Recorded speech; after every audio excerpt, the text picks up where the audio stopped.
Japan के एक गांव में जापानी संत और एक बच्चा जो दुधमुहा बच्चा था, नया पैदा हुआ था।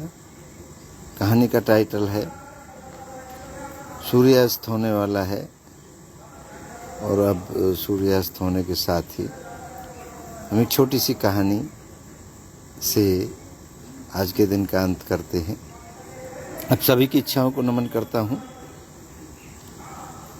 जापान का एक बहुत सुंदर गांव था और उस गांव के अंदर एक हुकाकाई नाम का एक जापानी संत था जो बड़ा ही मस्त मौला, बड़ा ही अच्छा, बहुत ज्ञानी था। सारा गांव उसको पूजता था, आदर करता था, दंडवत करता था, बड़ा आदर करता था। गांव के बच्चे से लेके बूढ़े तक सभी उसका आदर करते थे। एक बार ऐसा हुआ कि एक लड़की, जो गांव की लड़की थी, कुंवारी थी और उसके पेट में एक बच्चा हो गया और वह बच्चा पैदा हो गया। जब पैदा हो गया तो बच्ची के पिता ने उस बच्ची को दबाव बनाया, पूछा तो उस लड़की ने हुकाकाई का नाम ले दिया कि ये बच्चा हुकाकाई का है। अब तो उसने एक दूसरे से बात फैल गई पूरे गांव में, सब हुकाकाई को गाली देने लगे और वहाँ से सब लोग इकट्ठे होकर, भीड़ इकट्ठी होकर के वहाँ पर पहुँची। उसका झोंपड़ा था जो महात्मा जी का, उसको जला दिया, उसे बुरी भली गालियाँ दी, उसको जूतों से पीटा, किसी ने पत्थरों से पीटा। वो शांति के साथ अपने झोंपड़े से बाहर निकल गया। जब लोगों ने आग लगा दी, बाहर खड़ा हो गया। लोग उसे गालियां देते रहे, पीटते रहे, जूते मारते रहे, ईंट पत्थर मारते रहे। वो आराम से खड़ा रहा, उसने किसी को कुछ नहीं कहा। लास्ट में उन्होंने उस बच्चे को उसके ऊपर फेंक के मारा कि लो अपना बच्चा, तूने बड़ा गंदा काम किया है, बहुत गलत आदमी है तू। वो शांति से खड़ा रहा, उस बच्चे को गोद में लिया, उसको लाड करने लगा, प्रेम करने लगा। उसने पूछा ये मेरा बच्चा है? बोले हाँ तुम्हारा बच्चा है, तुम्हें पता नहीं है तुमने इतना घृणित काम किया है हमारे गांव की कुंवारी लड़की के साथ में, और उस लड़की से बच्चे को तुमने पैदा कर दिया और लो संभालो अपने बच्चे को। उसको खूब गालियां दी, खूब उसको पत्थर मारे, जूते चप्पल मारे, निरादर किया। वो शांति से खड़ा रहा और उस परमात्मा का जो जिसके भी वो आराधना पूजा करता था उसका धन्यवाद करता रहा कि बड़ा ही आनंद आ रहा है, आपने एक बच्चा दे दिया और बच्चे के साथ इस तरीके का मेरा जो लोग मेरे आदर करते थे, कल तक मेरे पैरों में पड़े रहते थे, आज वो मुझे ईंट पत्थर मार रहे हैं। तो वो शांत रहा। अब उस लड़की ने जब इस तरीके की हालात उस संत की देखी तो उस लड़की से रहा नहीं गया और उसने अपने पिताजी को बोला कि पिताजी मैंने झूठ बोला था, ये मैंने अपने प्रेमी का नाम बचाने के लिए, क्योंकि आप प्रेमी को मार देते इसलिए मैंने संत का नाम ले दिया, क्योंकि पूरा गांव संत के नाम से संत का आदर करता था, संत का सम्मान करता था। तो मुझे ये आशा ना थी कि ये गांव संत के साथ भी ऐसा करेगा।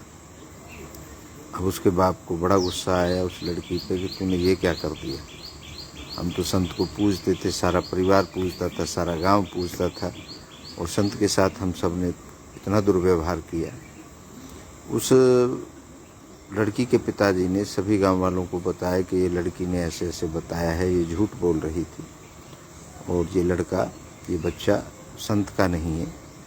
अब तो सारा गांव संत के पैरों में पड़ गया कि महाराज हमसे तो गलती हो गई, लाओ ये बच्चा आपका नहीं है, ये बच्चा तो उसका है। और आपने क्यों नहीं बोला था कि ये मेरे पास झूठा इल्ज़ाम है, झूठा है। उनका झोंपड़ा जला दिया, उनका सारा सामान जला दिया था। तो पता है संत ने क्या कहा? संत ने कहा कि आपने मेरा झोंपड़ा तो जला ही दिया, अगर आपको मैं मना कर देता तो आप दूसरे का झोंपड़ा भी जलाते, दूसरे को भी मारते पीटते। इससे अच्छा है ठीक है, आप मेरे साथ जो व्यवहार करना है करिए। ऐसे होते हैं संत, वो नहीं चाहते, झूठ को भी अपने ऊपर ले लेते हैं, चाहे कोई समाज कितनी यातनाएं दे, ये दुनिया कितनी यातनाएं दे, और वो सहन करते रहते हैं। ऐसे होते हैं संत। ये कहानी एक बात बताती है कि ये जो भीड़ होती है, ये जो लोग होते हैं, वही लोग आपको आदर करते हैं, वही लोग आपके विरुद्ध हो जाते हैं।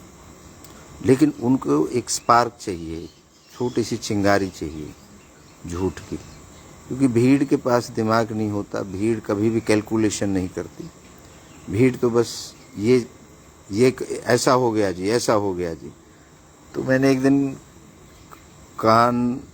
कौआ कान ले गया वाली कहानी सुनाई थी जैसे, तो 90% लोगों को तो ये नहीं पता कि हम भाग क्यों रहे हैं, किसके पीछे भाग रहे हैं।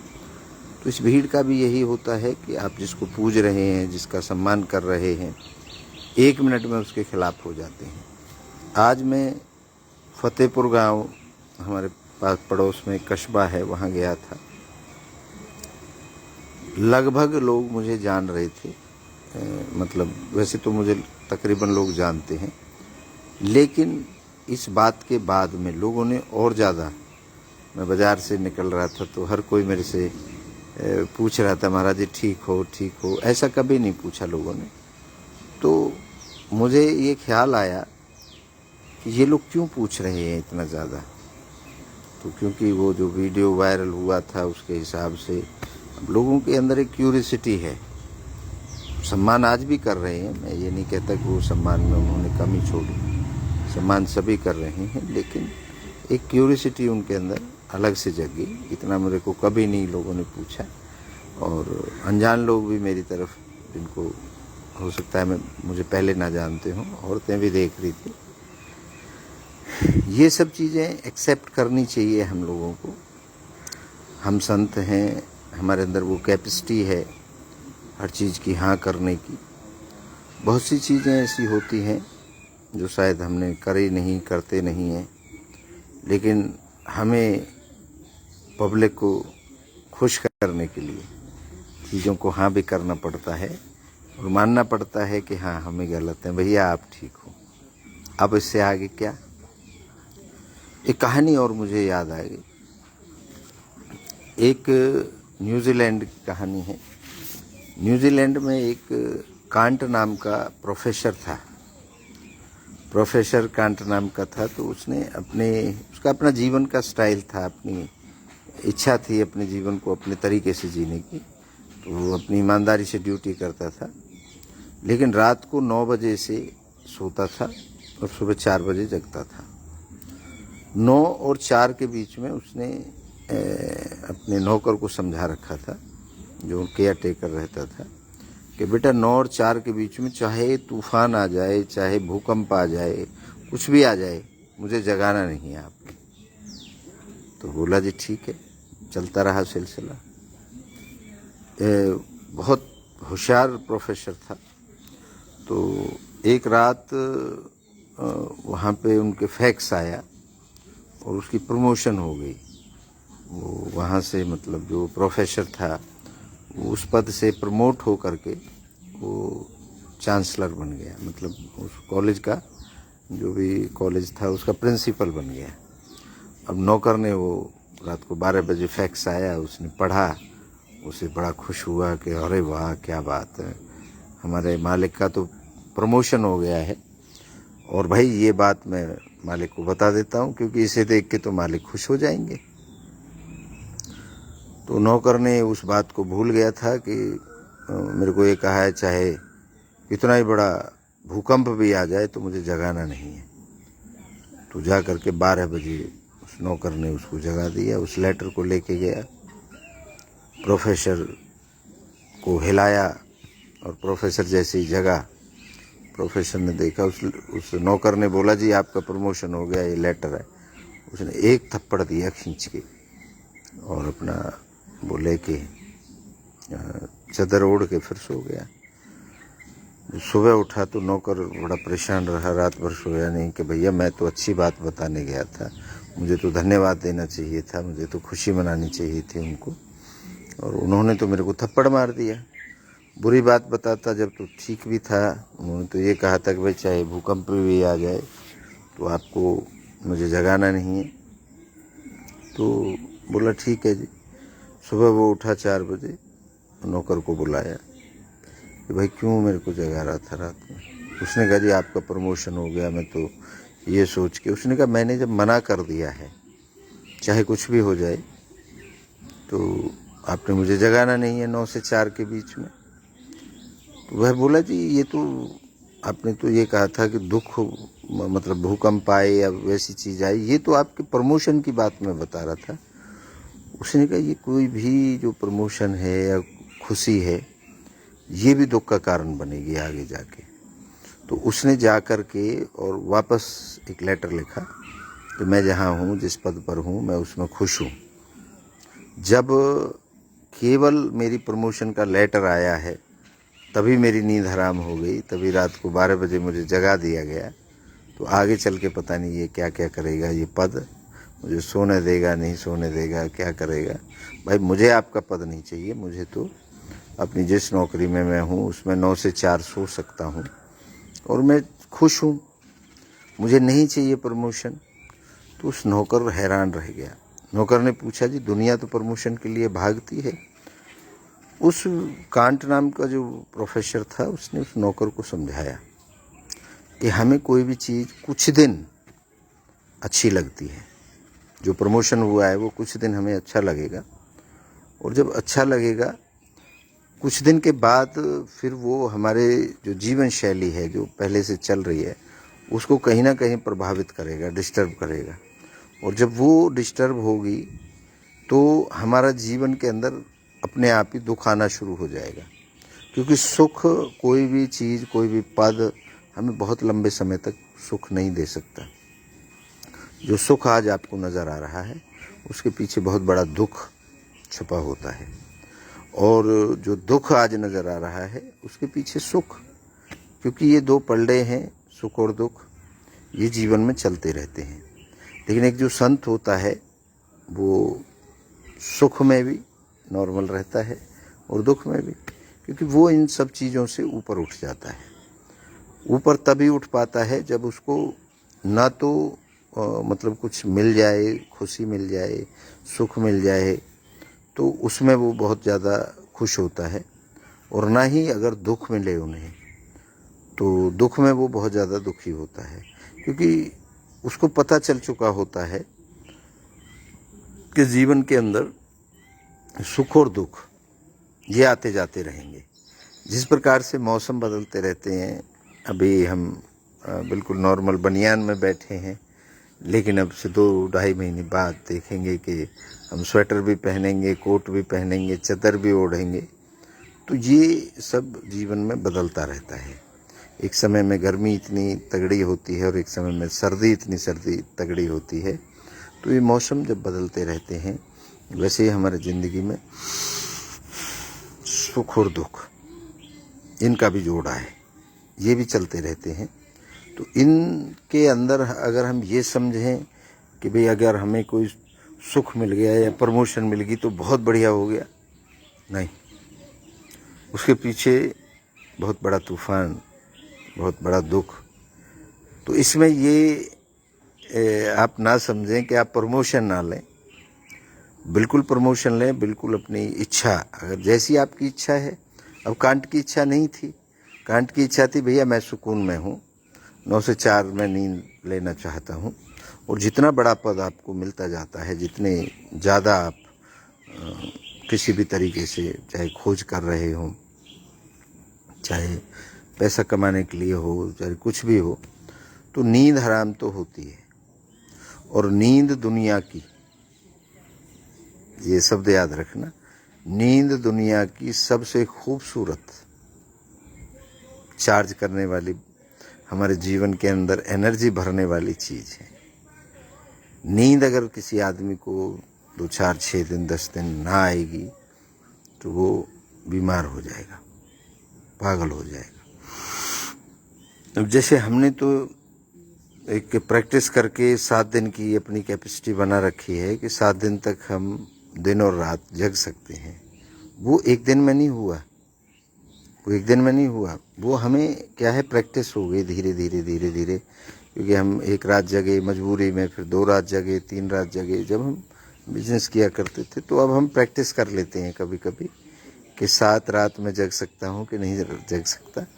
तो वो एक तपस्या का हिस्सा है। जैसे एक आदमी पानी के अंदर आधे घंटे भी बैठ सकता है और एक आदमी 1 मिनट भी नहीं बैठ सकता, तो वो उसकी प्रैक्टिस से, इसी को तपस्या कहेंगे। अब जैसे मेरा भोजन छोड़ने का जो रिकॉर्ड है वो 20-21 दिन तक का है कि 21 दिन तक अगर मुझे भोजन नहीं मिलेगा, मैं केवल जल से रह सकता हूँ। तो ये एक प्रैक्टिस है, ये एक संकल्प है। जैसे शुरू में मैंने बताया कि 15 दिन मैं भूखा रहा मजबूरी के अंदर, और वो मजबूरी थी मेरी, लेकिन मैंने उसको तपस्या में कन्वर्ट किया। और अभी मेरे पास मेरे को जो प्रैक्टिस है वो 21 दिन तक अगर मैं केवल जल ग्रहण करूं तो मैं आराम से और काम भी करता रहूँगा। ऐसा नहीं है कि मैं काम छोड़ दूँगा, बिस्तर पे लेट जाऊँगा और बेहोशी की हालत में रहूँगा, ऐसा नहीं है। मुझे नींद भी ठीक आएगी, मैं अपने पूरे दिन भर के जो काम हैं उनको भी कर सकता हूँ। तो ये मैंने एक प्रैक्टिस बना रखी है। तो जीवन में सुख और दुख ये कुछ नहीं होता है, ये सिर्फ हमारे मन का वहम होता है। ये चीज़ मुझे प्राप्त हो गई तो आज, अब आप देखते हैं जब आपकी जिस दिन शादी होती है उस दिन आप बड़े खुश होते हैं, घोड़े पे बैठ के जाते हैं, और फिर चलते चलते उस जीवन में उतरते उतरते एक दिन आपको वही शादी अभिशाप लगने लगती है। गाड़ी जब आप लेके आते हैं नई नई, बड़ी प्यार होता है, बड़े फ़ोटो खिंचवाते हैं, बड़ा वो करते हैं, और एक दिन वही गाड़ी आपको उससे नफ़रत भी करने लगते हैं अगर उससे कोई टाइम पे स्टार्ट ना हो, या कोई किसी तरीके का उसमें ज़्यादा नुकसान हो जाए, या वगैरह वगैरह कुछ भी हो सकता है।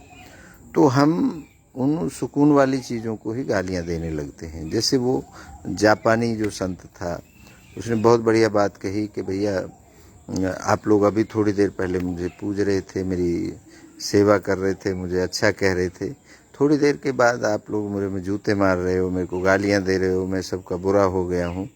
और फिर थोड़ी देर बाद वापस फिर से माफ़ी मांगने लगे, और अरे हमसे क्या हो गया, और मेरा खून पहुँच रहे हो और मेरे को पट्टी कर रहे हो। तो ये जो आम आदमी है वो इस तरीके से जल्दबाजी में डिसीज़न ले लेता है। जैसे मुझे एक बात और याद आ गई, वो मैंने पहले भी बताई आपको, लेकिन फिर बता देता हूँ क्योंकि इस बात से कनेक्ट होती है। एक व्यक्ति ने बहुत अच्छा घर बनाया, पूरे गांव में सबसे सुंदर घर बनाया था, और वह बाज़ार गया था एक शाम। अगले दिन जब वह आया तो किसी ने बताया, जी सेठ जी आपके घर में तो आग लग रही है। तो उसने देखा चारों तरफ लोग खड़े थे, कुछ आग बुझा रहे थे, और पूरा घर धूं धूं करके जल रहा था। तो वह आदमी छाती पीट पीट के रोने लगा और भागने लगा बुझाने के लिए। लोगों ने पकड़ लिया कि सेठ जी आप जल जाओगे, रुक जाओ। तो वो बहुत ज़ोर ज़ोर से रोने लग गया। इतने में उसका एक बड़ा बेटा आया और उसने उसके कान में कुछ कहा। उसने कान में कुछ कहा तो वो नॉर्मल हो गया, जैसे और लोग खड़े थे, अरे हाँ बुझाओ बुझाओ बुझाओ बुझाओ, ऐसे करने लग गया। थोड़ी देर में दूसरा बेटा आया, उसने फिर उसके कान में कुछ कहा, दूसरा बेटे ने। तो वह फिर उसी तरह रोने लग गया, उसी तरह छाती पीटने लग गया और भागने लगा कि बुझाओ बुझाओ बुझाओ।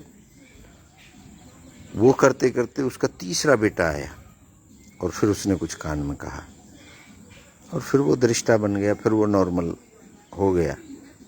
ये सारी सिचुएशन कैसे बदली, क्यों बदली? ये अपना और पराया मान के बदली।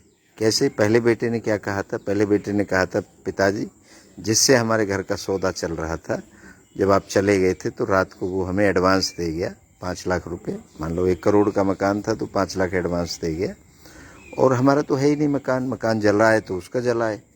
तो वह आदमी नॉर्मल हो गया।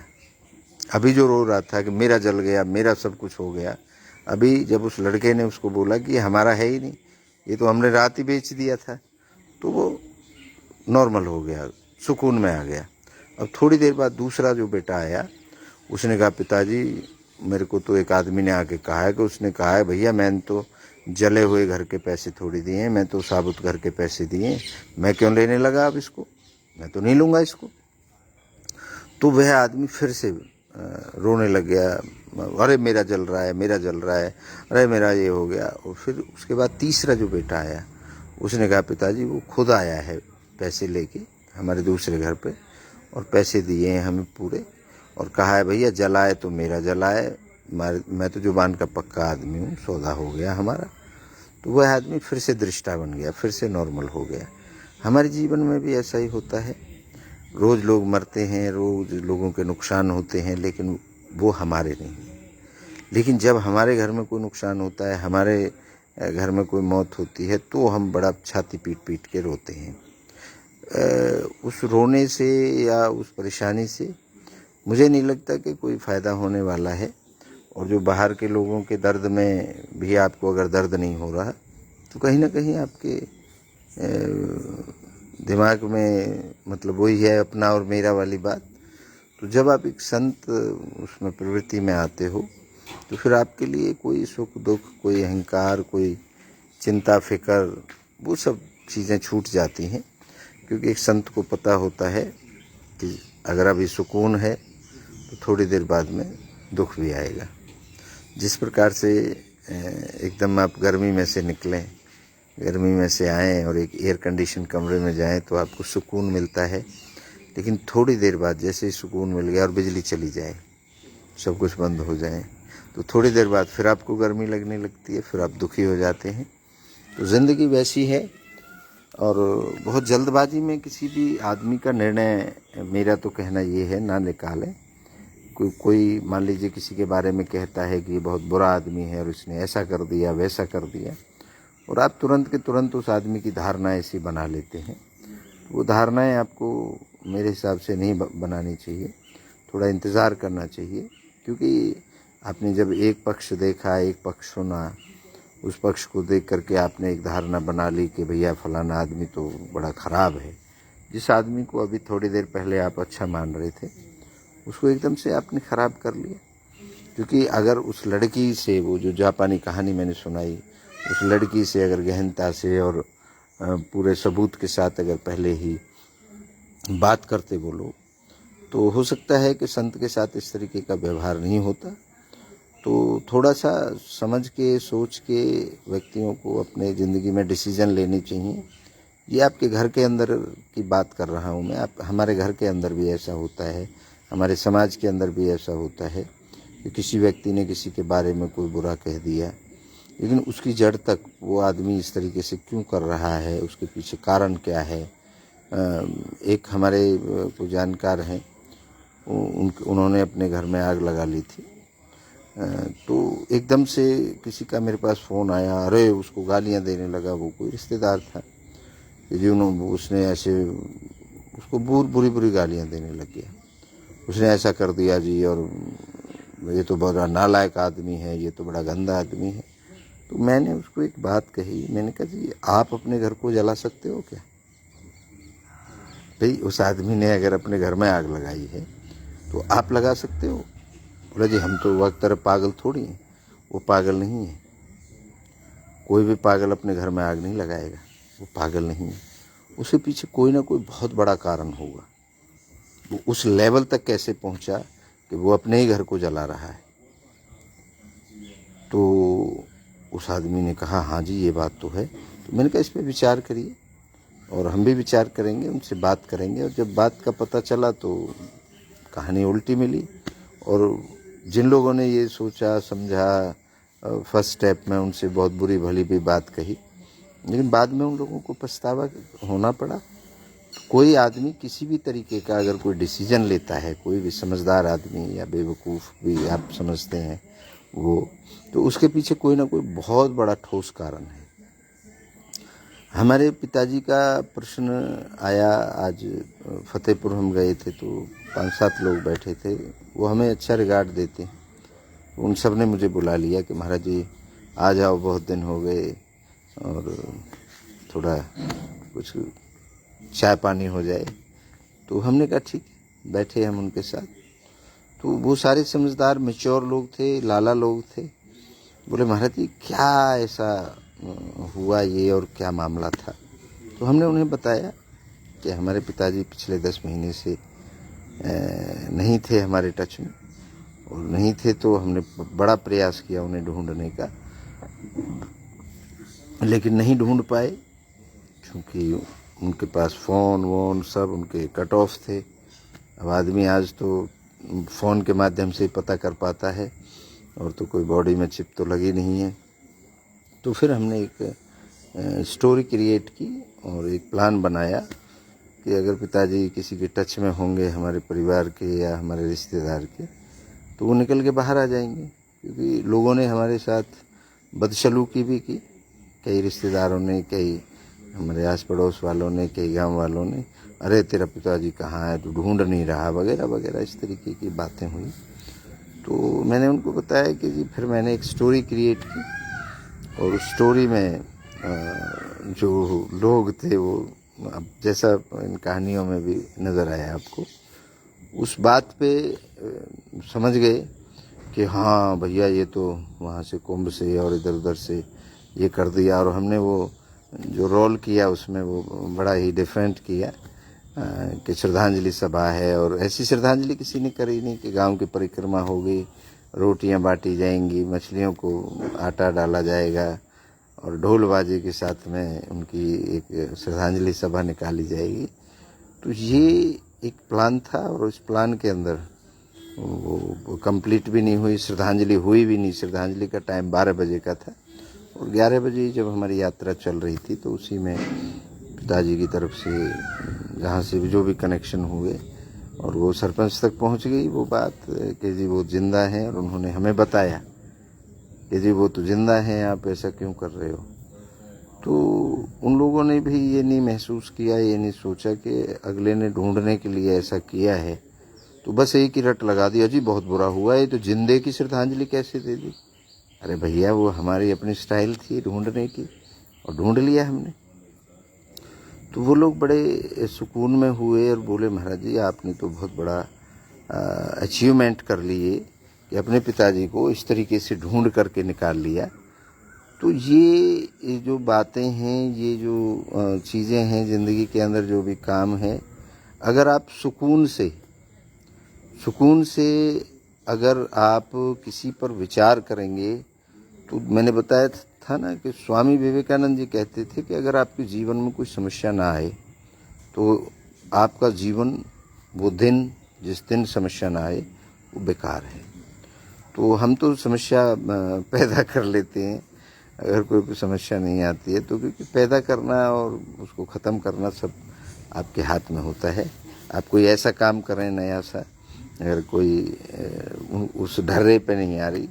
और ये हमारे जीवन का अपना स्टाइल है कि हम एक काम को, जब वो काम स्मूथ हो जाता है, बहुत से लोग तो ये करते हैं, पैटर्न बनाते हैं जी, इस एक पीढ़ी ने मेहनत करी और एक बिजनेस खड़ा कर दिया, और वही अगली पीढ़ी करे, वही तीसरी पीढ़ी करे, चौथी करे। तो वो क्या है कि आप उन पीढ़ियों को पंगु बना रहे हो। मान लो एक दुकान मैंने खोली और उसको मेरा बेटा चलाए, फिर मेरे जाने के बाद में उसका मेरे पोता चलाए, उसका बच्चा चलाए, मतलब हैंड टू माउथ रहे, उसमें से जो आए उससे घर चलाए, उसमें से आए जो घर चलाए। नहीं, सबको अलग काम करना चाहिए, सबका अपना जीवन है। हम इस धरती पर अनुभव लेने के लिए आए हैं। अब विचार करके देखिए कि हर व्यक्ति इस धरती पर अनुभव ले रहा है, और अनुभव लेते लेते एक दिन इस धरती से आदमी चला जाएगा। अब देखिए, बचपन में आपको बहुत सी चीज़ें नहीं आती थी, धीरे धीरे बड़े हुए तो आपने बचपन का पूरा अनुभव लिया। बचपन में पढ़ाई का लिया, यारी दोस्ती का लिया, खेलने कूदने का लिया, एक दूसरे के साथ में लड़ाई करने का लिया। उसके बाद जब जवान हुए तो आपने एक नौकरी का, एक कमाने का, एक परिवार को चलाने का, एक शादी का अनुभव लिया। उससे आगे मौसम थोड़ा बारिश का सा हो रहा है, उससे आगे हर उम्र का अनुभव ज़िंदगी में जुड़ता जाता है। लेकिन अगर आप कमाने के लिए भी केवल एक ही ढर्रे पर रहेंगे, अरे हमारे दादा की वो है ये मतलब दुकान है। अब देखिए आप, अब लोग मोस्ट ऑफ जो न्यू जनरेशन है वो खेती नहीं करती। हमारे दादा खेती करते थे, हमारे पिताजी ने भी खेती करी, लेकिन हमने बचपन में सीखा सब कुछ। हमारे मामा के यहाँ अच्छी ज़मीनें थी और ट्रैक्टर वगैरह सब थे, तो हमने खूब चलाया, खूब हमने खेती करी। लेकिन फिर हमने नौकरी करी, नौकरी का अनुभव लिया। फिर जब नौकरी हमारी अच्छे से स्मूथ हो गई तो हमने नौकरी छोड़ दी। नौकरी छोड़ करके फिर हमने बिज़नेस किया, रेस्टोरेंट खोले, हमने कैंटीन्स चलाई, हमने केटरिंग इवेंट्स कंपनी चलाई। और जब हमें ऐसा लगा कि हाँ अब ये सब नॉर्मल हो गया है, अब हमारा कोई इसमें रोल नहीं है, मतलब हमें अब पेन नहीं है, तो फिर हमने उसको भी छोड़ दिया। फिर हम इसमें संतगिरी में आए, और संतगिरी में भी हमने संतों का जो बेस था, एक संत की ड्यूटी क्या है और धर्म में कैसे करता है, वो सब भी देखा। उसमें भी हमें देखने के बाद फिर हमने लिखा, और लिखते लिखते आज हमने 10,000 पन्ने का एक इच्छापूर्ति दर्शन लिख दिया, ताकि क्योंकि बहुत बड़े बड़े ऋषि मुनियों ने, बहुत बड़े बड़े विद्वानों ने अपने जीवन के अनुभव, अपनी खोज करी। अब वैज्ञानिक केवल वो नहीं हैं जो चीज़ें ईजाद करते हैं, वैज्ञानिक वो भी हैं जो समाज को कुछ दे के जाएंगे, समाज के लिए एक दिशा दे के जाएंगे। जैसे हमारे 9 दर्शन हमारे सनातन धर्म में हैं, और वैसे तो दर्शन तो पता नहीं कितने हैं, हर जीवन का दर्शन है एक, लेकिन जो एक ऑथेंटिकेशन जिन दर्शनों पे है वो सनातन धर्म में 9 दर्शन हैं, और पूरे विश्व में 100 से ज़्यादा दर्शन हैं, 100 से ज़्यादा फिलॉसफी हैं जिनको लोग ज़्यादा मान रहे हैं। वैसे तो तरह तरह की अलग अलग फिलॉसफी हैं, हर इंजीनियर, हर इंजन बनाने वाले की भी एक फिलॉसफी है, हर टायर बनाने वाले की भी एक फिलॉसफी है, लेकिन मैं एक जीवन जीने की फिलॉसफी की बात कर रहा हूँ, वो पूरे विश्व में 100 से ज़्यादा है। तो हमने भी एक फिलॉसफी लिखी है, उस फिलॉसफी का नाम है इच्छापूर्ति दर्शन। इच्छापूर्ति नाम है क्योंकि इच्छा है, जब तक हमारी ज़िंदगी शुरू होती है, हम मरते हैं, जब तक कोई ना कोई इच्छा हमारे इर्द गिर्द रहती है, और बगैर इच्छा के हम कभी नहीं रहते। तो उस इच्छा पे हमने खोज नहीं करी है, खोज तो हुई पड़ी है, इच्छा सब आप सबके अंदर है। हमने तो उस चीज़ पे जो धूल जमी हुई थी, जो लोगों को शायद वहाँ तक नहीं पहुँच पाए, हमने तो उसको साफ़ किया है। जैसे एक आदमी ने बहुत अच्छी बात कही थी, एक पत्थर था और उस पत्थर में पूछा जी इसमें क्या नज़र आ रहा है आपको? तो उस आदमी ने कहा इसमें तो एक मूर्ति नज़र आ रही है हमें। उसने कहा मूर्ति कहाँ नज़र आ रही है? उसने कहा इसमें एक मूर्ति है, और आप ऊपर का जो आसपास का कचरा है वो उससे हटा दो, मूर्ति निकल के आ जाएगी। वैसे ही तो बनाते हैं पत्थर में से मूर्ति, एक जो कारीगर होता है उसे उसमें मूर्ति नज़र आती है, और वो ऊपर का जो मलबा है जिसको काट छाट के छेनी हथौड़े से ऊपर का मलबा हटाता जाता है, और अंदर उसमें एक मूर्ति निकल आती है। अब हमारे जैसा नॉर्मल आदमी जिसे मूर्ति बनानी नहीं आती, उसे तो एक साधारण पत्थर नज़र आएगा, लेकिन अगर एक कारीगर के सामने आप रखेंगे उस पत्थर को, तो उसमें से मूर्ति को निकाल देगा बाहर। मूर्ति कहीं बाहर से वो उसमें नहीं डालता, मूर्ति उसके अंदर ही है, लेकिन वो क्या करता है, ऊपर का जो साइड का कचरा है उसको हटा देगा, साइड की जो चीज़ें हैं, और वो मूर्ति उभर के आ जाएगी उस पत्थर में। वैसे ही हमारी ज़िंदगी में है, जो भी हम काम कर रहे हैं, जो भी हम लिख रहे हैं, जो भी हम बता रहे हैं, ये कोई हम कहीं से लेके नहीं आए इनको, ये सब यहीं से उठाए हैं हमने। आपके सामने भी हैं ये सब चीज़ें, हमारे सामने भी हैं, तो हम इनको उठा करके, जैसे इच्छा है, तो ये मैंने कोई पैदा थोड़ी करी है ये इच्छा, मैंने तो उसको एक महसूस किया है, खोजा है, देखा है कि भैया इस इच्छा को भी एक बार समझ के देख लें, इसकी फिलॉसफी भी एक सोच के समझ के देख लें, तो वो मुझे नज़र आ गई कि हर आदमी के अंदर, हर जीव जंतु के अंदर, हर पेड़ पौधे के अंदर, हर सजीव निर्जीव के अंदर कोई ना कोई इच्छा ज़रूर है। तो ये सारी जो चीज़ें हैं हमारे जीवन में, ये सब इच्छाओं से इर्द गिर्द घूमती रहती हैं, और ये केवल मानव मात्र की नहीं है इच्छा।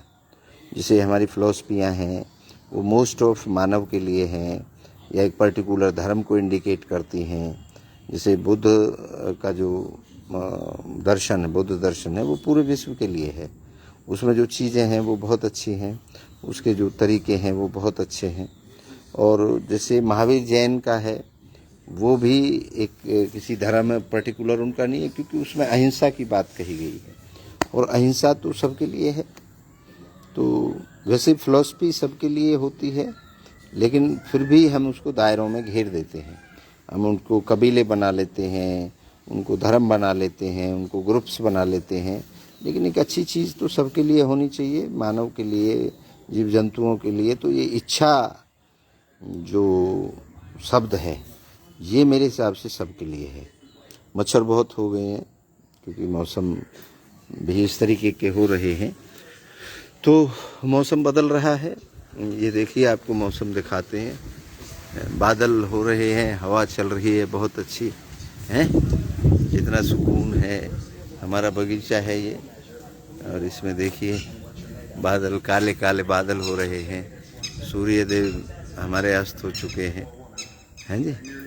तो हमारे यहाँ हरियाली अच्छी है चारों तरफ। देखिए आप, ये हमारा गार्डन है, फ्रूट गार्डन है। यहाँ पे सारे फ्रूट्स के पेड़ हैं। और ये पीछे भी हमारे आश्रम के जो पीछे हैं, यहाँ भी हरियाली है, यहाँ भी पेड़ हैं। देखिए चारों तरफ, है ना। मौसम बड़ा सुहाना हो रहा है। वो ऊपर हमारा जिम है, छोटा सा हमने होम जिम लगाया हुआ है, हम वहाँ कर लेते हैं। अभी हमारा बच्चा कर रहा है, छोटा वाला, हम भी कर लेते हैं। और ये देखिए घोंसला है उस पे, आंवले के पेड़ के ऊपर कितना सुंदर घोंसला बनाया है ना। कहाँ है, इसमें आ रहा है नज़र? हाँ, वो रहा है ना, हमारी झोंपड़ी के अंदर भी है। तो बड़ा अच्छा मौसम हो रहा है। और ये हमारा फ्रूट गार्डन है, इसमें फ्रूट्स के पेड़ हैं मोस्ट ऑफ। और फ्रंट पे हैं वो दूसरे तरीके के पेड़ हैं, है ना। ये देखिए इतना बढ़िया बादल है, ये बरसेगा। थोड़ी देर पहले बूंदाबांदी तो हुई थी। तो मेरा कहने का मतलब ये है, ज़िंदगी बड़ी खूबसूरत है अगर आप उसमें आनंद लें। ज़रूरी नहीं, जैसे मैं आपको कई बार दिखाता हूँ कि मैं एक नॉर्मल पैदल भी चलता हूँ, और जो भी आनंद लेने की जगह हैं, कोई, जैसे मैंने बताया था आपको, एक दिन मैं कबाड़े की गाड़ी में भी बैठ कर के आनंद ले रहा था। तो ऐसा नहीं है कि आप एक लग्जरी गाड़ी में बैठकर ही, या जहाज़ के अंदर बैठकर, या ट्रेन के अंदर बैठकर, एसी डब्बे के अंदर बैठ के, हमें हर तरीके के जीवन के लिए अपने आप को तैयार रखना चाहिए। क्योंकि समय कभी भी कैसा भी आपका आ सकता है। ऐसा नहीं है हर समय एक जैसा रहेगा। समय के अंदर, ज़िंदगी के अंदर उतार चढ़ाव चलते रहते हैं, और हर समय के लिए आपको रेडी रहना चाहिए। ऐसे बहुत बड़े बड़े लोग हुए हैं जिनका एक रात में ही गरीब से अमीर हो गए और सारी फैसिलिटीज़ मिल गई।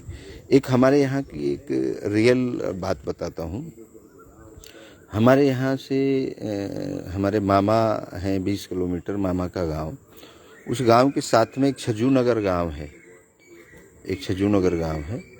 उस छज्जू नगर में, अब तो वो नहीं रहे, चौधरी चेतीलाल वर्मा जी लिखते थे। तो वैसे चेतीलाल चौहान था उनका टाइटल, बाद में उन्होंने वर्मा कर लिया। तो उनके साथ क्या हुआ कि जब वो पढ़ते थे उस समय पर, वो पढ़ाई के लिए, वो जेलदार परिवार था, जेलदार के बेटे थे बड़े, तो उन्हें पढ़ाई के लिए बम्बई जाना था। वो ट्रेन में बैठे थे, उनकी सीट के पास ही कोई सेठ बैठा था, वो भी ट्रेन से बम्बई जा रहा था।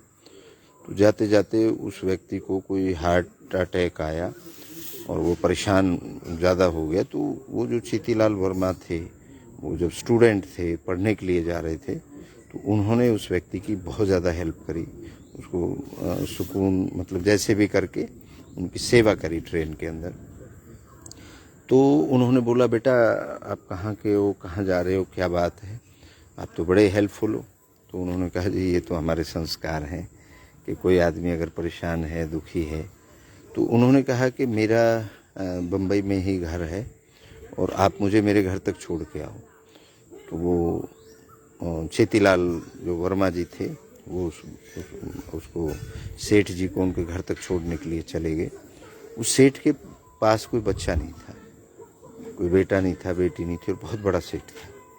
तो उनकी पत्नी भी घर पे मिली, उन्होंने मिलवाया उनको कि ये देखिए ये बच्चा है, इसने मेरी हेल्प करी, ट्रेन में नहीं तो मैं मर जाता, मेरे को पानी पिलाया, मेरे सीने को दबाया, मेरे को हार्ट अटैक आ गया था। तो उन दोनों ने डिसाइड किया कि बेटा तू आज से हमारा बेटा है, तू हमारा वारिश है। तो वो एकदम से घबरा गया। उसने कहा जी मैं तो ऐसे कैसे कह दूंगा, और मेरे तो पिताजी हैं, मेरे भाई है, मेरा गांव है। तो उन्होंने कहा कोई बात नहीं, हम उनसे भी मिलेंगे। वो लोग वहाँ आए उसको लेके कि आगे की पढ़ाई लिखाई सब हम कराएंगे और हमारा बच्चा आपका बच्चा एक ही बात है। तो जैलदार साहब बड़े दिल वाले थे। उन्होंने कहा कोई बात नहीं बेटा, मेरे पास तो दूसरा बेटा भी है और तू भी मेरा ही बेटा है, तू कोई इस दुनिया से बाहर थोड़ी है। और सेठ जी को अगर तुम्हारा व्यवहार अच्छा लगा है तो सेठ जी के साथ रहिए। तो कुछ दिन बाद वो सेठ जी चल बसे और उनकी अरबों खरबों की प्रॉपर्टी के मालिक चौधरी चेतीलाल वर्मा जी बने। और उनका कंस्ट्रक्शन का बिजनेस था विदेशों के अंदर। तो आज उनका जो आज वो तो गुजर गए बेचारे बुढ़े होके। उन्होंने एक, जब हम बहुत छोटे छोटे थे तो लोकसभा का इलेक्शन लड़ा। मैं बहुत छोटा था अपने मामा के यहाँ। तो फरीदाबाद लोकसभा से उन्होंने चुनाव लड़ा और मुझे निशान आज भी याद है, अनाज बरसाता हुआ किसान का निशान था, क्योंकि उन्होंने हेलीकॉप्टर से पम्फलेट बंटवाए थे, फिकवाए थे गाँवों के अंदर। मतलब इतने बड़े बिजनेसमैन थे वो।